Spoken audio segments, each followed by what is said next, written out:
Arestado ng kapulisan ng South Cotabato ang top 10 most wanted person regional level sa Barangay Poblasyon, Santo Niño, South Cotabato, ika-15 ng Nobyembre taong kasalukuyan. Kinilala ng mga otoridad ang suspect na si alias Toto, 20 anyos, binata, laborer na residente ng Barangay Kalumpang, General Santos City. Naaresto ang suspect sa bisa ng warrant of arrest para sa paglabag sa kasong 2 counts of statutory rape under Article 266A Paragraph 1 of the RPC as amended by RA 8353 and RA 11648 at kasalukuyang nasa kustodiya ng Santo Niño Municipal Police Station para sa kaukulang dokumentasyon. Ang matagumpay na pagkakaaresto sa suspect ay bunga ng pinagsanib puwersa ng mga kapulisan ng Police Station 10 General Santos City Police Office, katuwang ang Santo Niño Municipal Police Station,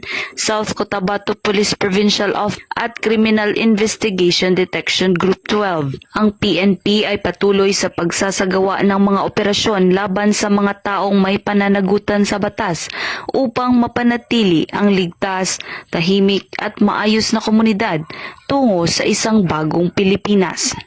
Mula dito sa Police Regional Office 12, General Santos City, ako ang inyong Police News Correspondent, Patrolwoman Emelu Pedroso, alagad ng batas, tagataguyod ng balitang pulis.